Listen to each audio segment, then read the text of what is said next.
प्रदेश में सरकार भले ही योगी की हो, लेकिन एक्टिव लव जिहादी हैं।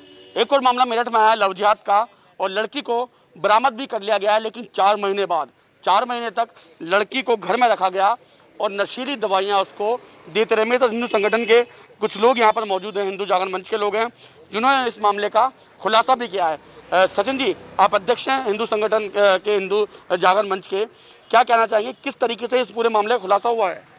देखिए, इसमें लड़की जो मेघालय की रहने वाली है और उसको दिल्ली अपनी मौसी के पास वो रह रही थी, वहाँ से लड़का लेके आया 3 महीने पहले लगभग, और 3 महीने से इसको जो है पिछले 10 दिन से कुछ ज़्यादा ही इसको परेशान करा जा रहा था। बंधक बना के रखा हुआ था घर के अंदर ही।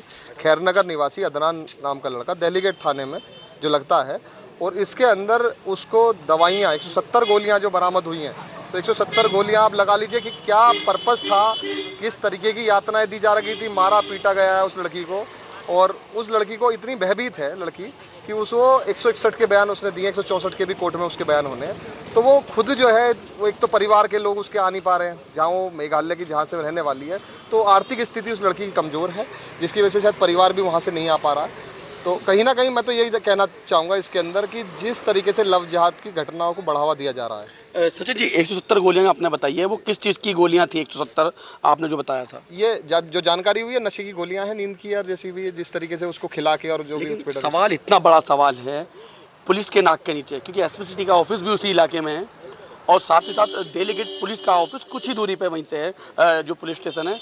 और खैर नगर का ये पूरा मामला, 4 महीने तक एक लड़की को बंधक बना कर रखा जाता है, उसको यातनाएं दी जाती हैं, लेकिन खुलासा तब होता है जब वो लड़की किसी तरह अपने घर पर फ़ोन करती है। देखिए, जहाँ वो अदनान जो युवक है, जहाँ वो रहता है, जिस मोहल्ले में, जिस गली में, वहाँ टोटल आबादी मुस्लिम क्षेत्र है। तो वहाँ पे भाई मैं इतना कहना चाहूँगा कि वहाँ पे नहीं पता लग पाया, जबकि पता सबको होगा, आस पड़ोस में, मोहल्ले में, घर परिवार में सबको पता था कि कोई ना कोई लड़की यहाँ रह रही है, लेकिन नहीं बताया, ना बताया गया, ना पता लग पाया। वो तो शुक्र मानो उसकी लड़की की किस्मत अच्छी थी, जो उसने आप फ़ोन करके अपने परिवार वालों को सूचना दे दी, और उसने सूचना देकर उसने कल परसों जो है सूचना दी, 2 दिन पहले, और इन लोगों को पता नहीं लग पाया कि जो है सूचना वहाँ तक हो गई है। जब वहाँ की पुलिस ने कांटेक्ट करा, दिल्ली गेट थाने की पुलिस से, जब वो बरामद करी लड़की, अगर 1-2 दिन और लेट हो जाते इसमें, पुलिस ने थोड़ा सा एक्टिव अब आके जो है एक्टिवनेस दिखाई जब उन्हें सूचना मिली। बाकी पुलिस का सूचना तंत्र जो है वो नहीं पता लग पाया उन्हें। क्यों नहीं पता लग पाया, क्या वजह रही, ये तो मैं नहीं कह सकता। तो कुलदीप जी, आप क्या कहेंगे, जिस तरीके से लगातार लव जिहाद बढ़ता जा रहा है, महिलाओं की मौत होती जा रही है, हिंदू महिलाओं को बहला फुसला कर अपने जाल में फंसा लेते हैं, फिर उनको मार भी दिया जाता है। शायद ये जो लड़की अभी मिली है मेघालय वाली, शायद इसको भी इस तरीके से मार देते हैं लोग। देखिए, ऐसा है कि जैसे आपने बताया कि लव जिहाद की घटनाएं इस तरीके से दर बदर बढ़ती जा रही हैं, लेकिन अगर हम देखें तो जो योगी जी की जो सरकार हमारे उत्तर प्रदेश में है, ऐसा नहीं है कि वो कार्रवाई नहीं कर रही है, कार्रवाई तो हो रही है। लेकिन हाँ, जैसे लड़की अब आप बता रहे हैं, या हमने इस बात की जानकारी करी है, देखा है जैसे भी अखबार से और भी अन्य माध्यमों से, कि हाँ, ये लड़की भी इसी तरीके का एक शिकार बन जाती, जैसे भूड़ भराल की घटना में ये घटना हुई थी, और दौराला की जो एक घटना थी, वो महिला को मार के दबा दिया गया था। अगर इसकी सही समय पर जांच ना होती तो ये भी महिला, या ये भी बेटी जो है, या किसी की बेटी जो लड़की है, वो भी इस तरीके से ही दबी होती। ये बिल्कुल सही है। और जो लव जिहाद की घटनाएं हैं, ये रेगुलर बढ़ तो रही हैं। अब इसका क्या पीछे रीजंस हैं, इसके लिए एजेंसियाँ भी हैं, लेकिन हम हिंदू संगठन के लोग, हिंदू जागरण मंच के हमारे अध्यक्ष जी हैं सचिन जी, ये रेगुलर इस चीज़ के लिए लगे रहते हैं। और मेरठ परिक्षेत्र में जितनी भी घटनाएं हो रही हैं, हम उसको हर हाल में, हिंदू जागरण मंच चाहे वो कैसी भी हो, हम उसको नहीं छोड़ेंगे और निकाल के ही रहेंगे। अच्छा, आप संजय जी क्या कहेंगे, क्योंकि लगातार जो घटना है वो बढ़ती तो जा रही है, लड़की बरामद भी हो गई है, लेकिन 4 महीने तक ये घर में रही, तो कौन कौन इसमें शामिल था? इसमें देखिए, इसमें पूरा परिवार शामिल है। एक लड़की बाहर से आके घर में रहती है, तो ऐसा नहीं है कि बाकी लोगों को नहीं पता, ठीक है, और इसमें पूरा परिवार इन्वॉल्व है।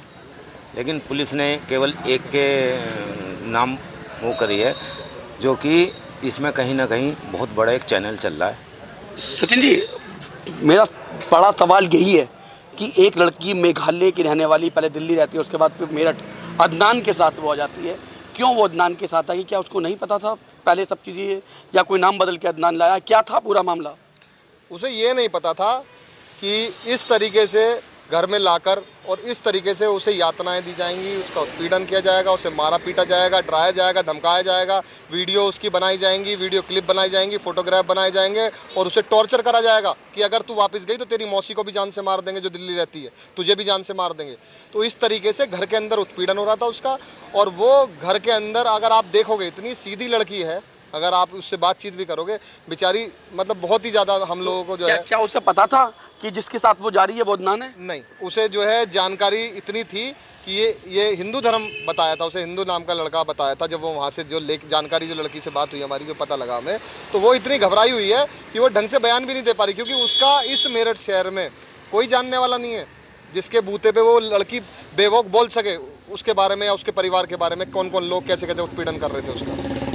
वो नहीं, वो बोल पा रही इस समय। वो देखो ना, वो तो एक तरीके से ठगा सा महसूस कर रही है अपनी इज्जत को लेकर भी। चलिए, ये लड़की तो, इस लड़की की जान बच गई, लेकिन इज्जत चली गई, जान बच गई। लेकिन और जो बाकी हैं लड़कियां हैं, हिंदू लड़कियां हैं, हिंदू महिलाएं हैं, उनको कैसे अवेयर कर रहे हैं? कैसे आप उनको लव जिहाद के प्रति जागरूक कर रहे हैं?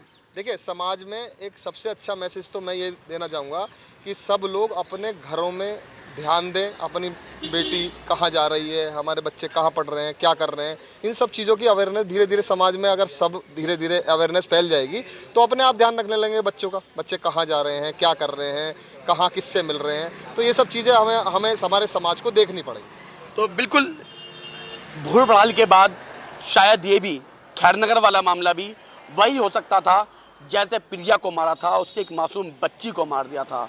लेकिन यहाँ पर इस जो लड़की थी, ये जो प्रिया थी, इसका नसीब अच्छा था। इसने अपने घर वालों को फ़ोन किया और पुलिस ने उसको सही सलामत बचा लिया। लेकिन फिर भी सुधरने की ज़रूरत है उन परिवार को, उन लड़कियों को जागरूक होने की ज़रूरत है जो इस तरह बिना जान पहचान के उन लड़कों के साथ चले जाते हैं, जो उनका उत्पीड़न करते हैं और फिर बाद में लव जिहाद के नाम पर गंदा खेल खेलते हैं। मेरठ से राजन के साथ लोकेश टंडन, लाइव टुडे।